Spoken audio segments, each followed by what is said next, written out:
మన ప్రభువైన యేసయ్య నామమున ఈ హోప్ టీవీ ఛానల్ వీక్షిస్తున్న ప్రతి విశ్వాసికి మరొకసారి ఈ హోప్ టీవీ ఛానల్ తరపున మీకు ప్రత్యేకంగా వందనాలు చెల్లిస్తున్నామండి.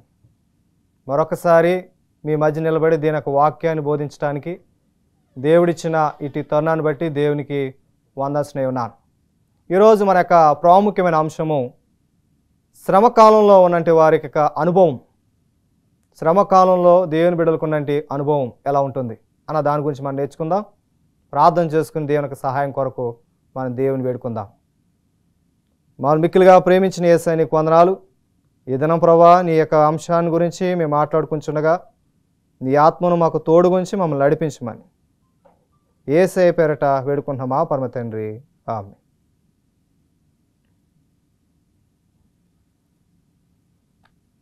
మన రక్షకుడు అంటే యేసయ్య నామన మరొకసారి వందనాలు చెల్లిస్తున్నాం. ఈరోజు ఒక ప్రాముఖ్యమైన అంశాన్ని మనం నేర్చుకుంటున్నాం.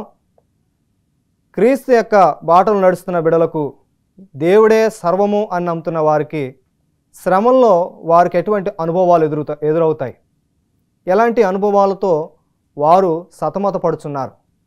పరిశుద్ధ లేఖన భాగంలో యాకోబు రాసిన పత్రిక 1వ అధ్యాయము 2-3 వచనాల్లో ఈ మాట రాయబడి ఉంది. నా సహోదరులారా, మీరు విశ్వాసమునకు కలుగు పరీక్ష ఓర్పును పుట్టించునని ఎరిగి మీరు నానా విధములైన శోధనలో పడినప్పుడు అది మహా ఆనందము ఎంచుకొనిడి. అది మహా ఆనందమని ఎంచుకోమంటున్నారు. శ్రమల్లో ఒక అనుభవాన్ని మనం ఎదుర్కొంటాం. శ్రమకాలంలో శ్రమలు అనుభవిస్తున్నప్పుడు మన యొక్క అనుభవము పొందుకున్నప్పుడు మన శ్రమ యొక్క అనుభవంలో ఇది జ్ఞాపకం చేసుకోవాలి. అది మహా ఆనందమని అనుభవాన్ని పొంది జీవించాలి.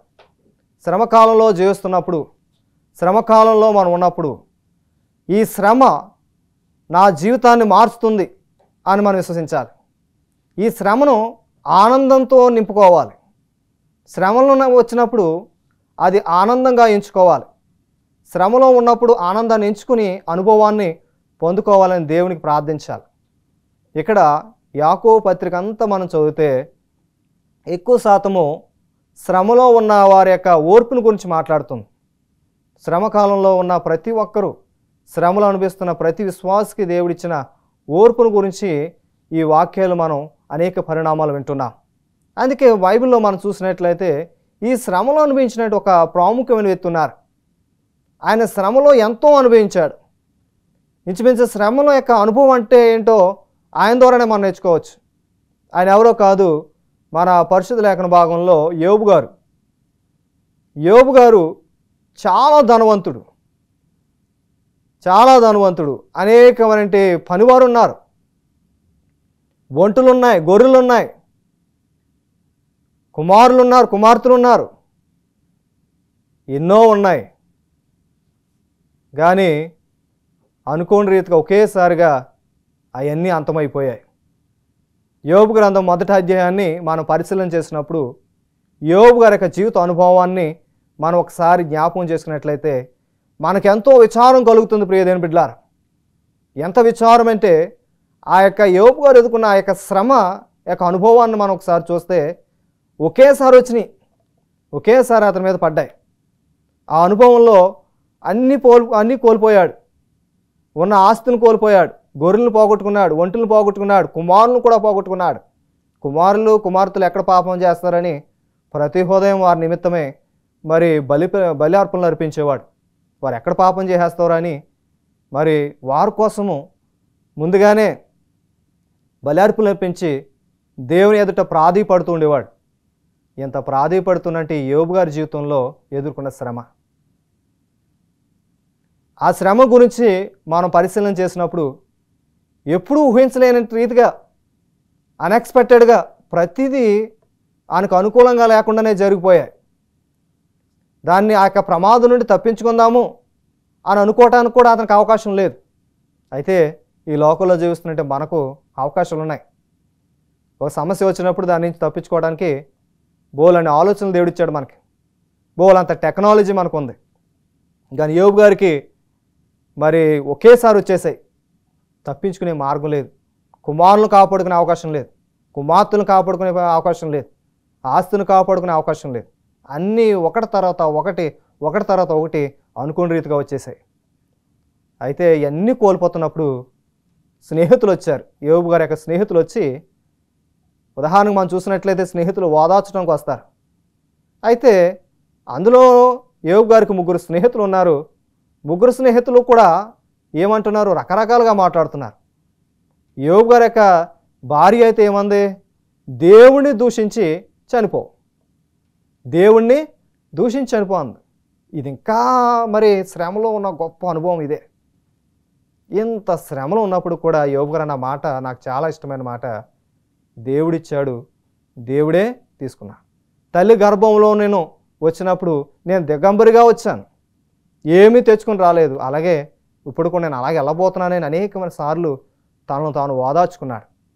రాజును ఓదార్చాడు అతని వయసులో ఉన్నప్పుడు. బీదవారికి అన్నం తినిపించాడు, భోజనం లేని వారికి భోజనం పంపించాడు. లేకపోతే ఎవరైనా బాటసారులు వస్తే వారికి కావలసినవన్నీ సమకూర్చాడు యోబు గారు అన్నీ ఉన్నప్పుడు. ఇప్పుడు అతను శ్రమలో ఉన్నప్పుడు ఎవరు లేరు. చివరికి అన్నీ కోల్పోయాడు, సమస్తం కోల్పోయాడు. శరీరంలో అనేకమైన పుండులతో మరి ఎంతో వేదన అనుభవించాడు. ఈ శ్రమలో కూడా ఆనందంగా తీసుకున్నాడు. అంతేకాకుండా ఈ శ్రమ యొక్క అనుభవాన్ని ఎంతో ఇష్టంగా తీసుకున్నాడు. ప్రియా దేవుని బిడ్డలారా, యోబు గారు ఏ రీతిగా అయితే ఆ శ్రమ యొక్క అనుభవాన్ని పొందుకున్నాడో, ఆ శ్రమ యొక్క అనుభవాల్లో కూడా యేసును, యెహోవా దేవుణ్ణి ఎన్నడూ దూషించలేదు. మనకి చిన్న కష్టం వచ్చిందంటే, చిన్న దెబ్బ తగిలిందంటే దేవుని తిట్టుకుంటాం. దేవుడు నాకు ఈ పని ఎందుకు, ఈ పరిష్కారం ఎందుకు పెట్టాడు, ఈ సమస్య ఎందుకు పెట్టాడు. పరిశుద్ధ లేఖన భాగంలో ఒక వాక్యం రాయబడింది. ఆ వాక్యాన్ని మనం చదువుకుందాం. యోబు రాసిన యోబు గ్రంథము 2వ అధ్యాయం 10వ వచనంలో ఆయన అంటున్న మాట, మూర్ఖురాలు మాట్లాడుచున్నట్లు నీవు మాట్లాడుచున్నావు, నీ మాటలో పాపం కనపడుచున్నది. ప్రియా దేవుని బిడ్డలారా, మీరు గమనించినట్లయితే యోబు గారు అంటున్న మాట మనం గమనించినట్లయితే ఆయన అంటున్నారు, మూర్ఖురాళ్ళ మాట్లాడినట్టుగా నువ్వు మాట్లాడుచున్నావు, నీ మాటలో పాపం ఉంది, అందుకే నువ్వు అలా మాట్లాడుతున్నావు. మరి స్నేహితులు 7 రోజులు రేయింపగలు మరి యోబు గారి దగ్గరే ఉన్నారు. యోబు గారు చుట్టూరునే కూర్చుని ఉన్నారు. 7 రోజులు అంటే రేయింపగలు, ఉదయం మొదలుకొని సాయంత్రం వరకు 7 రోజులు అలాగే పాపం మరి యోబు గారి దగ్గర ఉన్నప్పటికీ యోబు గారు పడిన శ్రమల్లో వారు పాలు భాగస్తులు కాలేకపోయారు. కానీ యోబు గారు మాత్రం ఆ శ్రమ యొక్క అనుభవాన్ని ఆనందంగా తీసుకున్నాడు. ఆనందంగా తీసుకుని ఇతరులకి మాదిరికరంగా జీవితాన్ని అతడు జీవించాడు. ప్రియా దేవుని బిడ్డలారా, మనం ఎలా ఉన్నాం? మన శ్రమ యొక్క అనుభవాన్ని ఎదుర్కొన్నప్పుడు యోబు గారికి ఏ రీతిగా ఆయన యొక్క అనుభవాన్ని ఎలా పొందుకున్నాడో మనం కూడా అలాంటి అనుభవాన్ని పొందుకుని మన విశ్వాసాన్ని ముందుకు కొనసాగించాలి. విశ్వాసులకి మనం మాదిరిగా ఉండాలి. విశ్వాసులకి మనం రుచి చూపించాలి. శ్రమ యొక్క అనుభవం ఇలా ఉంటుంది, మనం దాన్ని స్వీకరించాలి, దాన్ని మనం తీసుకోవాలి అని ఇతరులకి మనం పంచిపెట్టాలి. అందుకే యోబు గారు అంటున్న మాట, మరి యోబు గ్రంథము 5వ అధ్యాయము 6-7 వచనంలో ఈ మాట రాయబడింది. శ్రమ ధూళిలో నుండి పుట్టదు, బాధ భూమిలో నుండి మొలవదు. నిప్పు రవ్వల పైకి ఎగురినట్లు నరులు శ్రమానుభవమునకే పుట్టుచున్నారు. గమనించండి ప్రియ దేవుని బిడ్డలారా, ఇక్కడ అంటున్నారు, ఒక గొప్ప సామెత ఉంది ఇక్కడ. ఏంటంట? నిప్పు దానికి అదే రాదు, ఎవరు వేస్తే తప్ప. అలాగే భూమి, దాంట్లో వచ్చిన గాలి, అది ఎవరో పుట్టించలేదు, అది సమయానికి బట్టి వస్తుంది. గాలి, తుఫాను ఇవన్నీ అది దేవుడు ఏర్పాటు చేసింది. అలాగే మానవులు కూడా శ్రమ అనుభవించడానికి పుట్టి ఉన్నారు. చాలా చక్కని మాట అండి యోబు గారు అంటున్న మాట. శ్రమలు అనుభవించడానికే మానవులు జన్మించి ఉన్నారు. శ్రమలు ఎదుర్కోవటానికి కోసమే మానవులు పుట్టి ఉన్నారు. అంతే తప్ప వేరే మార్గం లేదు. ఈ లోకంలో జీవిస్తున్న ప్రతి ఒక్కరూ పుట్టింది శ్రమ యొక్క అనుభవాన్ని పొందుకోవడానికి మాత్రమే. యోబు గారు ఎంతో అనుభవంతో అంటున్నారు, చాలా అనుభవించాడు ఆయన, శ్రమలు ఎంతో అనుభవించాడు. శ్రమలు ఎన్నో అనుభవించాడు. ఒకటి కాదు, మాటల ద్వారా అనుభవించాడు శ్రమల్ని, అలాగే గాయాల ద్వారా అనుభవించాడు బాధల్ని, భార్య ద్వారా కూడా అనుభవించాడు, స్నేహితుల ద్వారా కూడా అనుభవించాడు ఆ బాధని. అయినప్పటికీ అతను అంటున్న మాట ఏంటంటే, శ్రమలు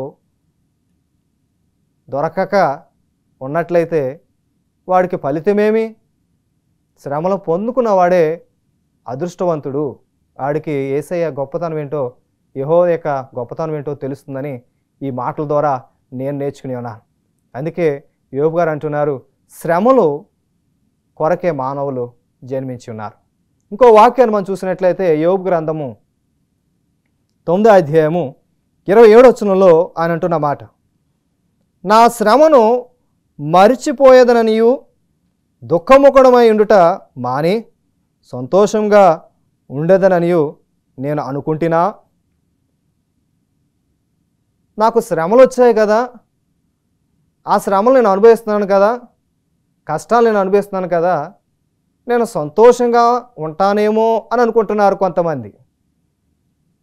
నేను శ్రమలు అనుభవిస్తున్నాను, కష్టాలు అనుభవిస్తున్నాను, నేను ఆనందంగా ఉన్నాను, యేసయ్యందు ఆనందం ఉన్నాను. శారీరకంగా అయితే నేను బలహీనుడినే, శారీరకంగా అయితే నేను ఎంతో బాధపడుతున్నాను, మానసికంగా అయితే నేను ఎంతో బాధపడుతున్నాను, మానసికంగా నేను ఎంతో కృంగిపోయాను, లోకానుసారంగా అయితే నేను కృంగిపోయాను, అయితే దైవికంగా మాత్రం నేను సంతోషంగా ఉన్నాను అని ఆ కింద మాటల్లో అంటున్నాడు ఆయన. ఆయన నెక్స్ట్ వచనాలు మనం చదివితే దాంట్లో చాలా ప్రాముఖ్యమైన మాటలు మనం చూస్తాం.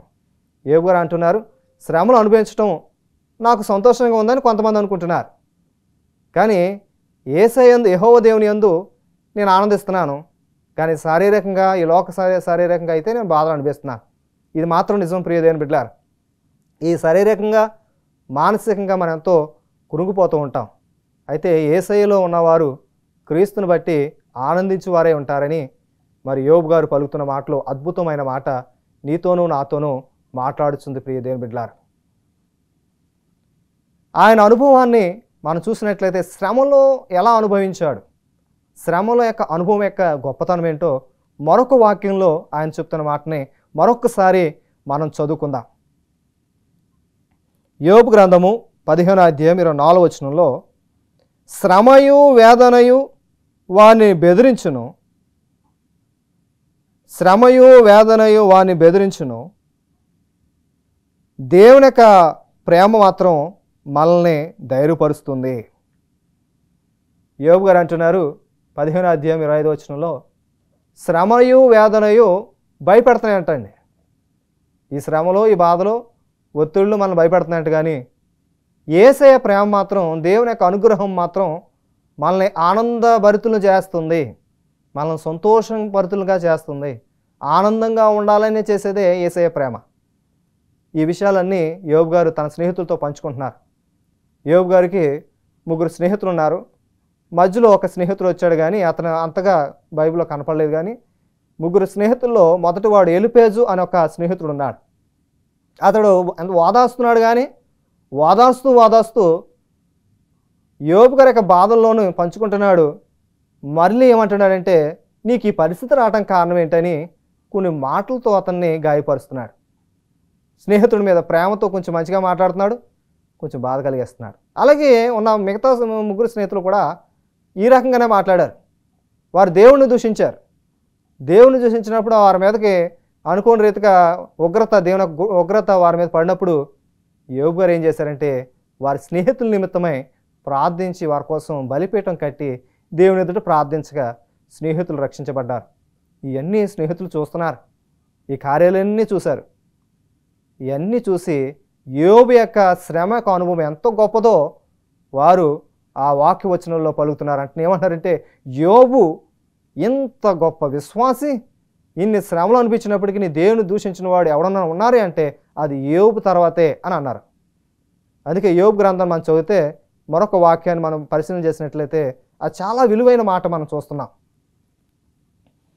యోబు గ్రంథము 36వ అధ్యాయము 15వ వచనంలో, శ్రమపడు వారిని వారి కలిగిన శ్రమ వలన ఆయన విడిపించును, బాధ వలన వారిని విధేయులుగా చేయను. శ్రమలో ఉన్నట్టు వారికి యేసయ్య ఇస్తున్న ఆదరణ. గమనించండి, ఏమంటున్నారు? శ్రమలో ఉన్న వారికి విడుదల. అంతేకాకుండా శ్రమలు అనుభవించేవారు విధేయులు అవటానికి కోసం శ్రమలు పెడుతున్నాడంటే, దేవునికి విధేయులుగా ఉండాలంటే, దేవునికి గౌరవించేవారుగా ఉండాలంటే శ్రమలు పెడుతున్నారంటే. యోబు యొక్క అనుభవంలో ఇదొక మాట. శ్రమలు ఎందుకు పెడుతున్నాడు అంటే విధేయులు అవటానికి, విధేయత నేర్పించడానికి, విధేయత కలిగి జీవించడం కొరకు శ్రమలు ఆయన పెడుతున్నారంటే. ఈ శ్రమలు ఎందుకు పెడుతున్నారు అని ఎవరైనా అంటే ఈ మాట చెప్పాలండి, విధేయులుగా ఉండడానికి. యోబు అంటున్న మాట స్నేహితులతో పలుకుతున్నాడు. నాకు ఈ శ్రమ ఎందుకు పెట్టాడు, ఈ కష్టాలు నాకు ఎందుకు పెట్టాడు, నేను ఎందుకు ఈ శ్రమలు అనుభవిస్తున్నాను అని అంటే, నేను దేవునికి విధేయుడై ఉండాలని. ఈ పాఠం నేర్పిస్తున్నప్పుడు ఆయన స్నేహితులు కొంచెం ఎగతాళం చేశారు, హేళన చేశారు. తర్వాత వారి మీదకు ఉగ్రత వచ్చినప్పుడు యోబు గారు చెప్పిన మాట యందు వారు విశ్వసించారు.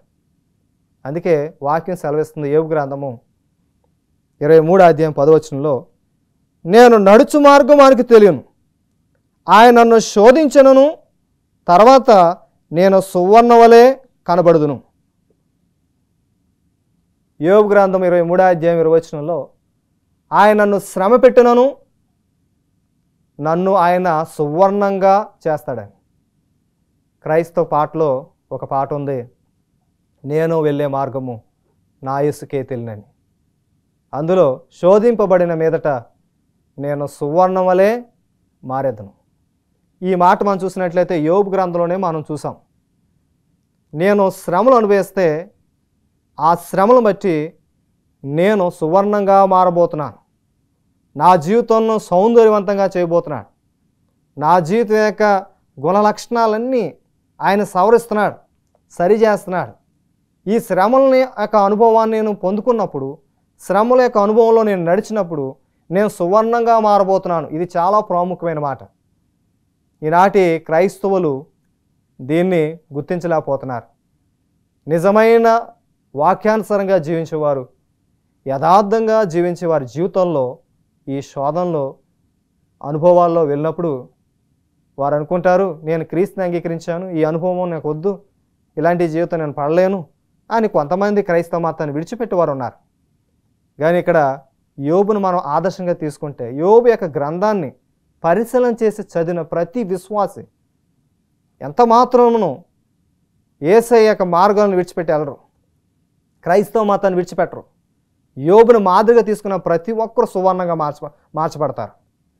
యోబు యొక్క అనుభవాలని ఎవరైతే పొందుకుంటారో, యోబు యొక్క శ్రమ యొక్క అనుభవాలను ఎవరైతే స్వీకరిస్తారో, వారు దేవునికి విధేయులవటమే కాకుండా వారి జీవితాలు సువర్ణంగా మారతాయి. సువర్ణము అనగా సౌందర్యవంతంగా, ఆనందంగా, సంతోషంగా మార్చబోతుంది మన జీవితాలు. ఇంత అనుభవాన్ని పొందుకున్న జీవితాలు ఎవరైనా ఉన్నారండి ఈ లోకంలో?